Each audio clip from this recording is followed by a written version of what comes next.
Hello everyone, स्वागत है आप सभी लोग का फिर से एक नए वीडियो में। And in this video I will talk if you want to speak English fluently so you have to be consistent. Yes friend, आपने बिल्कुल सही सुना कि अगर आपको सच में इंग्लिश बोलना है तो कहीं ना कहीं आपको डे टू डे कॉन्वर्सेशन में कंसिस्टेंट होना पड़ेगा और यू कैन से आपको अपने कंसिस्टेंसी को कंटिन्यू रखना पड़ेगा।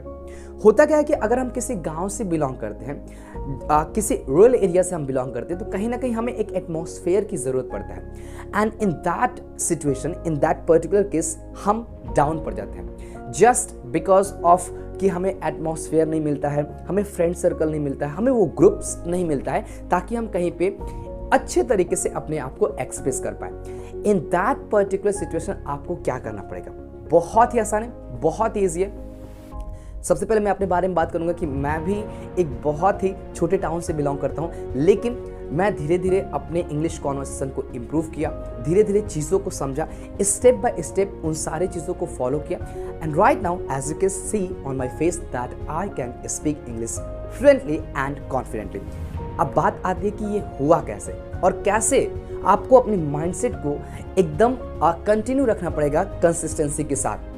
आपको वो सारी चीज़ों को छोड़ देना है जो भी एक लैंग्वेज के बारे में हमें बताया जाता है that you if you want to speak English fluently you have to do this this this, बहुत सारी चीज़ें, ब्ला ब्ला ब्ला, बहुत सारी चीज़ें बताया जाता है। तो इन सारी चीज़ों को आपको कहीं ना कहीं स्टॉप करना पड़ेगा, नंबर वन चीज़। नंबर टू कि आपको हमेशा अपने इंग्लिश कॉन्वर्सेशन में कंसिस्टेंट रहना पड़ेगा in terms of words, in terms of sentences, in terms of sentence formation, in terms of structure, in terms of advance structure, in terms of so many topics are there. उन सारी चीज़ को आपको proper समझना पड़ेगा, धीरे धीरे आपको improve करना पड़ेगा। और जैसे जैसे उन सारे टॉपिक्स को आप देखेंगे तो आप कहीं ना कहीं आपके अंदर इनसाइड आपके अंदर खुद एक कॉन्फिडेंस बिल्ड होगा, जिस कॉन्फिडेंस के थ्रू आप काम करना स्टार्ट करेंगे। बिकॉज होता क्या है कि जब हम किसी गांव से बिलोंग करते हैं तो कहीं ना कहीं हम थोड़ा सा डाउन होने लगते हैं धीरे धीरे कि यार हमें बोलने ही नहीं आ रहा है, हमें ये वर्ड फंस जा रहा है, हमें ग्रामर की दिक्कत है, हमें सेंटेंस स्ट्रक्चर्स की दिक्कत है। तो ये सारी चीज़ें प्रॉब्लम्स आने लगती है जब कोई भी बिगनर्स स्टार्ट करता है, राइट? तो उसी तरीके से मैंने भी स्टार्ट किया, मैंने भी उस चीज़ को फेस किया और धीरे धीरे अपनी चीज़ों को, मैं एक चीज़ बता रहा हूँ, मैं हमेशा कंटिन्यू रहा, राइट या रॉन्ग बोला, हमेशा प्रैक्टिस में रहा, अपने आप को इंग्लिश के कवर किया मैंने, तब जाके just I was able to continue my consistency, तब जाके मैं बहुत ज़्यादा एबल रह पा। इन द सेम वे आपको कंसिस्टेंट रहना पड़ेगा। Don't break your consistency. If you are breaking your consistency, somewhere you will feel nervous, somewhere you will feel lack of confidence. तो कहीं ना कहीं आपको कॉन्फिडेंस की कमी होगी, आपको बहुत सारे डाउट्स और ज़्यादा जनरेट होगा और उस पर्टिकुलर केस में आप कहीं ना कहीं कंफ्यूज हो जाएंगे, परप्लेक्स्ड हो जाएंगे और बहुत डाउन फील करने लगेंगे। So it is my humble request to all of you guys, don't break your consistency. If you are breaking your consistency, somewhere you will find so many problems, so many difficulties while speaking English. तो जब चीज़ों को आप सीख रहे हो तो हमेशा कंसिस्टेंट रहिए। जो भी टॉपिक्स आ रहा है, थोड़ा सा बोलने आ रहा है, ट्राई टू स्पीक दैट।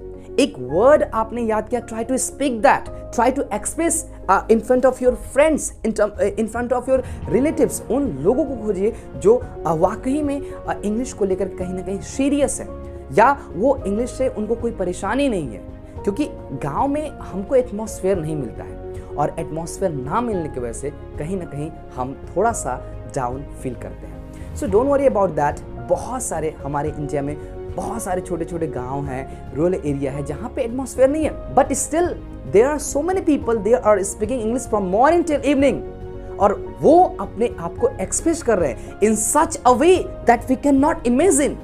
तो आपको भी थोड़ा सा शुरू में प्रॉब्लम्स आएंगे, लेकिन आपको अपने कंसिस्टेंसी को बरकरार रखना है, आपको अपने कंसिस्टेंसी को कंटिन्यू रखना है। You don't need to worry about the future. You don't need to worry about what happened in the next step.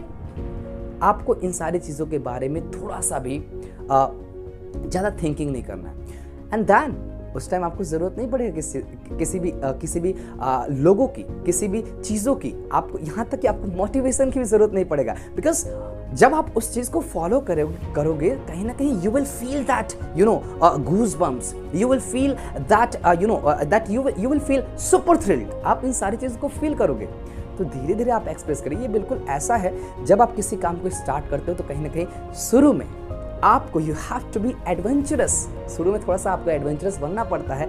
जब धीरे धीरे स्टेप्स को फॉलो करते हो आप बहुत आसानी से उन चीज़ों को पाने लगते हो। इन द सेम वे आपको इंग्लिश में अचानक स्पार्क नहीं आएगा। It takes time, and when you will follow the steps, when you will follow the path, when you will follow the way, definitely you will get that. तो friends, इस video के अंदर मैं बात करना चाहता था, अगर आप गांव से हैं, किसी छोटे एरिया से हैं, आप कंसिस्टेंट नहीं रह रहे हैं तो उस कंसिस्टेंसी को बढ़ाइए, उस कंसिस्टेंसी को कंटिन्यू करिए। और जैसे ही आप कंसिस्टेंसी को कंटिन्यू करेंगे आपका स्पीकिंग स्किल धीरे धीरे इंप्रूव होगा। अचानक जादू नहीं होगा। You will not see magic at random. आपको अचानक नहीं कुछ भी दिखेगा। It takes time, day by day you will get that and you will feel outstanding after learning that all the things. Okay? इतना मोटिवेशन आपके लिए काफ़ी है। आई होप कि मैं काफ़ी ज़्यादा कंसिस्टेंसी से रिलेटेड बात कर चुका हूँ। My purpose is to push you to the next level. बस यही पर्पज़ है कि आप नेक्स्ट लेवल पे जाओ, and then I will feel outstanding after watching your result, or you can say after watching your consequences. Okay, till then keep practicing as much as you can, and I always say if you want to speak English fluently, do only one thing, and that is stop wishing, start speaking.